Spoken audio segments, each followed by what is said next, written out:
A telegrafia seria assim, como uma nota musical, né? Notas com sons diferentes. Existe hoje, as pessoas que operaram, o mais antigo que nós temos é o telégrafo inglês por fio, telégrafo de agulha, né? Tem pessoas ainda que estão vivas que operou esse telégrafo, mas, por outro lado, não operou a radiotelegrafia, que é via rádio. Não operou a telegrafia que foi por fita, não operou a telegrafia do tipo espanholete e outros meios. Então, segundo consta, sou eu, no Brasil, porque junta-se 6 telégrafos, né? O telégrafo inglês de agulha. Vocês vejam que o som, ó, tem do lado dentro do som. Então, juntando os caracteres, forma-se a letra, e da letra forma-se a palavra. Em 1956 eu aprendizado até 58, e 58 eu usei até 1965, na cidade de Presidente Prudente. Com ele, junto à ferrovia, foi que levou o progresso a nível mundial, porque a ferrovia levava o transporte e o telégrafo levava a comunicação. E assim que chegava a um determinado trecho, se formava uma nova comunidade, né? Todas as cidades, a maior parte das cidades foram formadas pela ferrovia. Uma das pessoas mais velozes que eu vi nesse telégrafo de agulha foi o João Carrasco Neto, pai do Valcir Carrasco, esse da Globo, que escreve as novelas. Ele transmitia 60 palavras no minuto, que era difícil acompanhar, era muito rápido. Um dos telegrafistas mais rápido que eu vi no telégrafo de agulha. Em 56, 57 que eu fiz o curso, em 58 já fui nomeado telegrafista com 14 anos e meio na ferrovia, na saudosa Estrada de Ferro Sorocabana. Acho que na época mais novo, né? 1958, agosto de 1958. Eu fiz em Butucatu o curso e depois, na hora da nomeação, eu fui para suprir as vagas que tinha em Prudente. Esse é um telégrafo por luz. O ponto e traço, o ponto é uma intensidade menor e o traço é uma acentuação mais demorada da luz acesa. Foi utilizada muito pela Marinha a nível mundial, principalmente para socorros, né, entre navios em alto mar, e funcionava muito assim durante a noite, né? Se eu vou transmitir uma letra A, que é um pontinho e um traço, seria um flash rápido de luz e outro mais demorado. Um pontinho, traço, uma pequena e uma grande. Letra A. E Prudente fiquei até 1965, quando eu vim para São Paulo. Às vezes ia substituir em outras estações também, né? Piquirubi, tive no ramal de Dourados. E tive uma que foi Teodora Sampaio, né, em 1960, e foi na eleição estavam construindo a ferrovia, para o pessoal da ferrovia poder votar. E foi o primeiro meio de telecomunicação de Teodora Sampaio, que não era nem município, né? Ali que me deu um alento muito grande de ser mais alguma coisa quando eu li um jornal, uma página de jornal velho que estava na estação, e dizia a matéria do jornal que o Getúlio, onde ele ia, ele levava um telegrafista de confiança dele. E ali me surgiu a ideia, eu falei, por que eu não vou ser um telegrafista de uma autoridade, né? Por que eu não vou ser um telegrafista mais importante? E com aquilo eu coloquei isso na ideia e depois de 10 anos eu consegui já ser telegrafista no Palácio do Governo, né? O governador lá no hotel, o Paulo Egídio Maluf, depois o governador Montoro.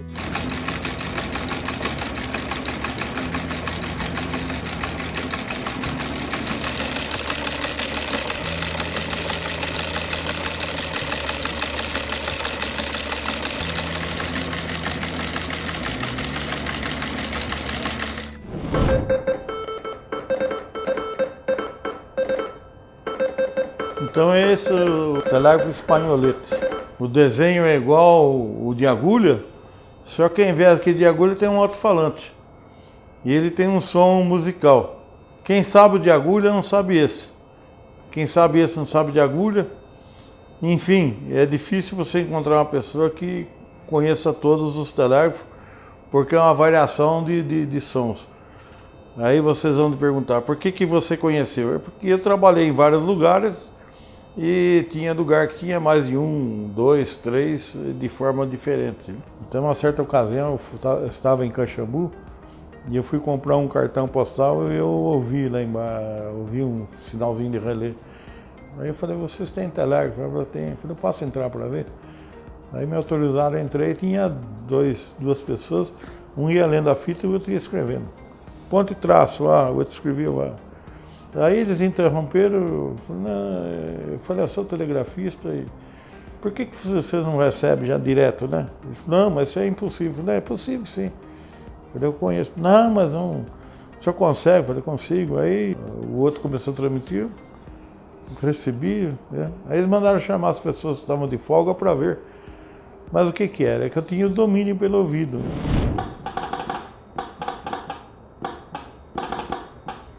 Esse já é o telégrafo por fita, além de ele ter um som do relé, ele vai saindo impresso na fita o ponto e o traço. Uma letra A, ele dá um pontinho, escreve um pontinho e traço.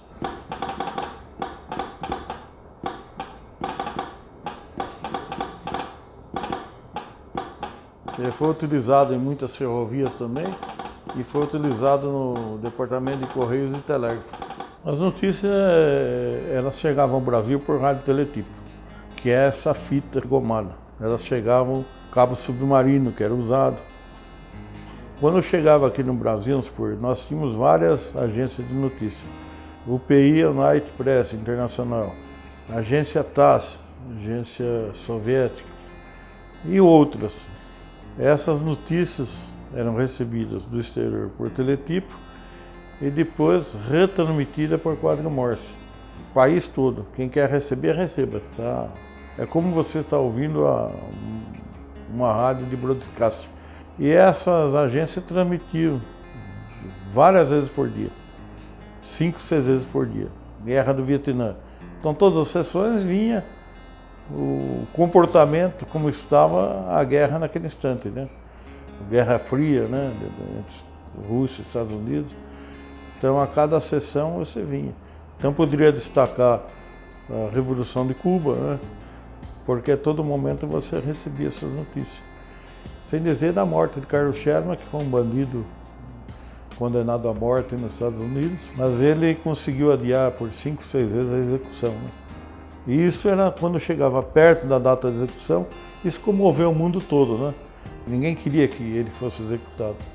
Então ficava aquela empolgação, aquela expectativa no dia e na hora, né? Mas chegou um belo dia, ele foi executado mesmo, né? Mas a de maior importância mesmo foi de John Kennedy, né?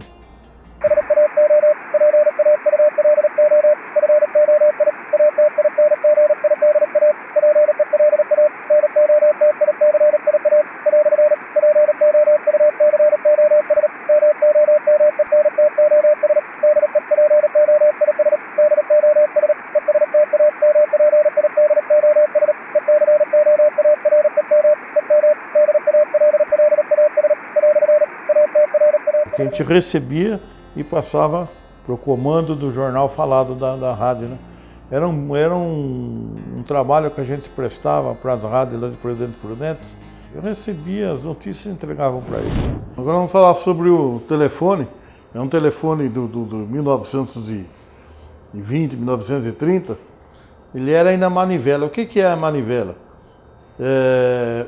Quando eu girava essa manivela, eu mandava um impulso para a central de telefone na cidade, onde dava um toque e aparecia qual era o fio que estava chamando. Aí a telefonista puxava aquele fio e conectava no telefone que eu pedia. Nas horas de visita do presidente da República, a gente fazia a comunicação dos presidentes, do Médici, de João Figueiredo, Costa e Silva, que foram presidente do governo militar, né? Quando eles vinham para cá, instalavam uma estação de rádio no hotel onde ele ficava hospedado, né? Para fazer a comunicação com avião, helicóptero e palácio. Operar com embarcações também.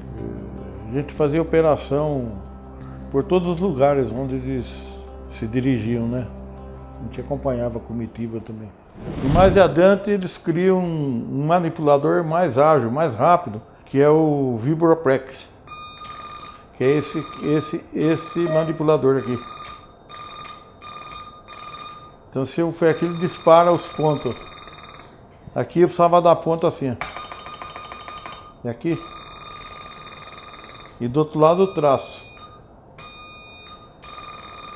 Você vê que ele é bem mais rápido, né? Você transmitia já o dobro de telegramas, não cansando como este aqui. O final da telegrafia, na minha vida profissional, foi no Palácio do Governo, em 1983, que a gente operava as comunicações em viagem do governador, a gente operava pelo código Morse, porque nós não tínhamos ainda em todos os lugares um telefone, nós não tínhamos celular.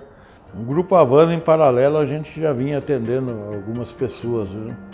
Em 1984, eu recebi uma solicitação de uma usina de açúcar para fazer um treinamento. E eu fui lá fazer essa palestra e gostaram. E iniciei no sucocoleiro e comecei a atender outras empresas também, não só na parte de treinamento, mas na parte de licenciamento de estações junto à Anatel. Quando eu estava no Palácio, eu já fazia alguma coisa disso aí. Eu lembro quando eu fui licenciar até uma estação do filho do Paulo Maluf. Foi criado um outro manipulador eletrônico que tanto de um lado como do outro ele dava os caracteres automaticamente. Desse lado, pontos. Desse lado, traços. Ficou mais ágil ainda. Este é o SSB, é um rádio que teve muito destaque, que revolucionou também a comunicação, a radiocomunicação a longa distância. Muitas empresas deixaram o código Morse e passaram a ter o SSB. Por quê? Porque você não precisava de um profissional que soubesse o código Morse. Esse aqui já operava, você chamava, digamos, a tua filial lá em Uberaba, atento filial Uberaba, o filial Uberaba, matriz chamando. Aí a pessoa atendia do outro lado e você mandava suas mensagens e recebia suas mensagens. Aqui nós temos um rádio aeronáutico usado em aeronaves, aqui um rádio marítimo usado em navios e aqui debaixo um rádio para telefonia rural. É um rádio que poderia ser conectado a outro rádio na cidade que fosse acoplado nele uma linha telefônica. Por exemplo, você morava em Catanduva, você comprava uma linha telefônica, então este rádio era ligado à linha telefônica e na fazenda você tinha um outro. Quando você tirava o fone do gancho deste rádio aqui, já aparecia a linha telefônica lá na cidade. Aí você discava o número e ele, com a conexão em Catanduva, você tinha acesso a qualquer lugar do mundo. O interessante é que no ano 2000, 1999, 31 de dezembro, nós temos o bug do milênio. E no bug do milênio, uma empresa inglesa, um filial aqui em São Paulo, mandou que dotasse todas as empresas, todas as fábricas dela de radiotelegrafia, dizendo que é o único meio que não falharia no caso de acontecer alguma coisa com o bug do milênio. Então você veja que nós estamos desativando uma coisa, mas ao mesmo tempo fazendo uso daquela coisa porque ela milicia toda a confiabilidade, né? Bom, depois de termos visto tudo esses equipamentos, nós chegamos agora no Telex.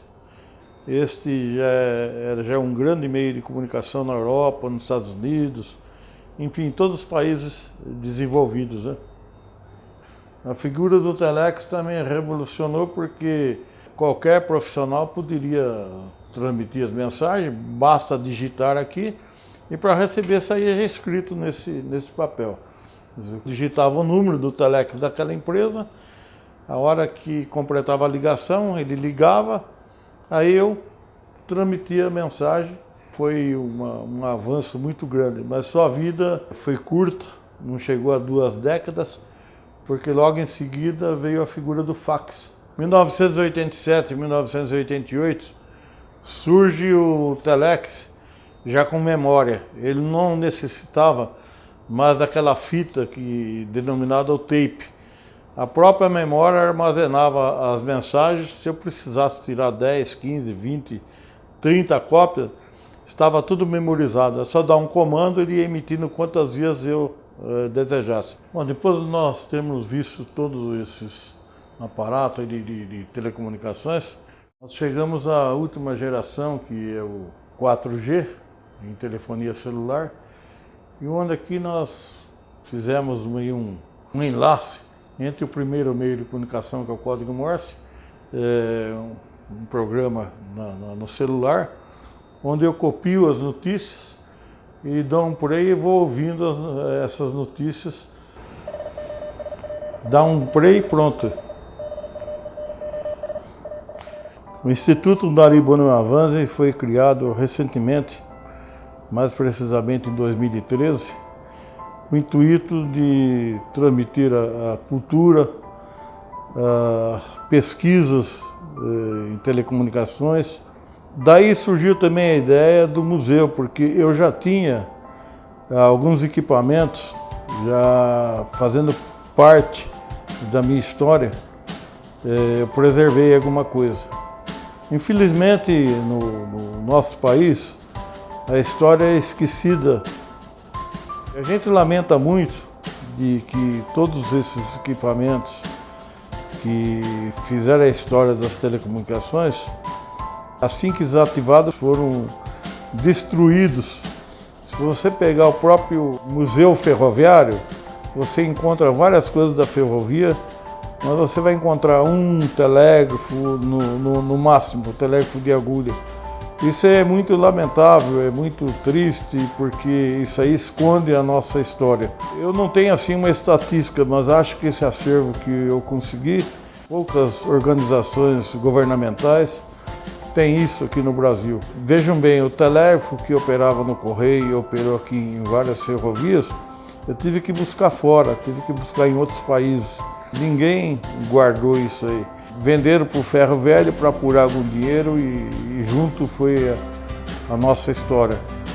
Espero que essa exposição desses equipamentos sejam assim proveitosos para quem aqui venha a visitar e que conheça um pouco da nossa história das telecomunicações, não só do Brasil, mas propriamente do mundo, né? Então, está aí a história, eu me sinto muito feliz, me sinto muito contente, alegre de ter essa oportunidade de divulgar isso, né, para todos aqueles que se interessam, né, em conhecer a história. E o Brasil deve ter assim alguém que faça com que desperte a população em conhecer o passado, porque o que nós somos hoje é porque existiu ontem. Então vai aqui meu agradecimento a todas as visitas, a todos os senhores que apreciam a história. Espero ter contribuído aí, esse é o máximo que eu pude fazer, o máximo que eu tenho. Mas espero que tenha assim uma divulgação e que vocês tenham assim conhecido alguma coisa do ontem. Quando nós olhamos o horizonte, quando nós olhamos o futuro e quando falamos daqui 50 anos, parece a eternidade. Entretanto, quando passa 50 anos, nós notamos que isso foi ontem. A gente tem uma lembrança viva que isso não demorou muito. Hoje a gente está aí com 57 anos de profissão. Eu queria, finalizando, fazer um agradecimento, não só aos anos de profissão, mas o apoio que a gente encontra na vida toda dos amigos, da família, da esposa, dos meus filhos, o Alexandre, o Dari Carlos, o Dani, e minha esposa Neuza. Na empresa também todos os colaboradores, né, que sempre nos auxiliaram.